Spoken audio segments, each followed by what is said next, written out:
In the heart of Saudi Arabia, the House of Saud reigns supreme, a dynasty of unimaginable wealth.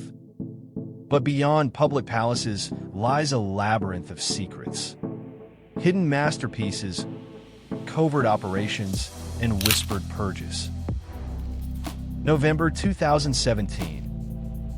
A record-breaking $450 million Leonardo da Vinci painting, Salvator Mundi, disappears from view. Purchased via proxy Prince Badr bin Abdullah, close to Crown Prince Mohammed bin Salman. Its fate is sealed in secrecy. Rumors placed the painting aboard MBS's yacht, Serene, before being whisked away to a secret vault, possibly in Geneva or Riyadh, awaiting a purposefully built Saudi Louvre, part of a Wadi Al Fan cultural complex in Al Ula, expected by 2024. Imagine a male Mona Lisa, hidden for whispers of art washing, used to rebrand a controversial regime. But art is just one facet. Offshore holdings include gold-plated private jets, a $500 million superyacht with submarine docks, symbols of luxury that double as discrete asset bunkers. These assets aren't just flashy, they're untraceable vaults on wings and waves, hidden from public scrutiny. November 2017, Riyadh's Ritz-Carlton shutters its doors, but this five-star palace becomes a gilded prison.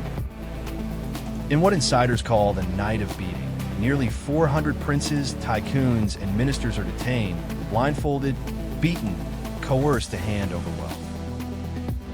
They're coerced into phone calls, summoning Swiss bankers to transfer billions. Official tallies claim $100 billion reclaimed. Outside analysts peg it closer to $28 billion. Could this purge have underwritten megaprojects like in Neon? To me, it feels like a ruthless fundraiser for Vision 2030's crown jewels. Would you dare finance such grand ambitions at the price of human rights? This wasn't simply an anti-corruption sweep. It was a surgical strike against rival factions, cementing MBS's grip on the military, oil, and state coffers. Prince Mateb, once head of the National Guard, allegedly paid $1 billion to secure his freedom. Others vanished from public view. And then came the Khashoggi murder in October 2018, a warning that dissent, even from foreign soil, carries lethal risk. I see this as a stark reminder. Power in this kingdom demands absolute loyalty. How far would you go to protect your throne? Beyond modern intrigue lies antiquities allure. Archaeologists at Al Ula and Thaj unearthed Hellenistic tombs filled with gold masks and jeweled artifacts, echoes of a forgotten desert empire.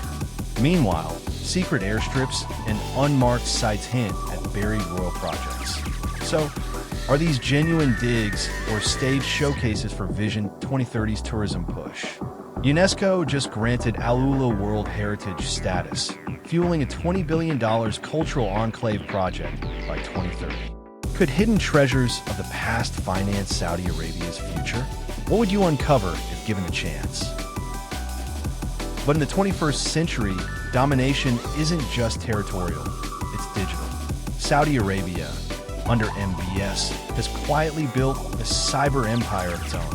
Israeli spyware Pegasus, allegedly purchased via third parties, allowed agents to tap into journalists, activists, and even royals' phones. One key target? Jamal Khashoggi's inner circle. The weapon? Not drones or tanks, but WhatsApp messages and cloud backups. Think about that. In a world of firewalls, it wasn't armies that silenced dissent, it was apps. In 2020, former Twitter employee Ahmad Abuamo was convicted for spying on Saudi dissidents on behalf of the regime, harvesting their IPs, locations, and private messages. BBC, DOJ, imagine controlling not just the streets, but the streams of thought. If oil is today's power, data is tomorrow's. So here's a haunting question. What happens when a crown plugs directly into your mind? From buried treasures to buried truths, Saudi Arabia's real wealth may lie not in gold, but in what it hides: history, control, silence. As it charges into the future with mirrored cities and digitized citizens, we must ask, can transparency ever thrive in a palace of shadows? Drop your thoughts below. Subscribe for more Lux Channel exposés, and stay curious. What story lies behind the throne, and who's really right?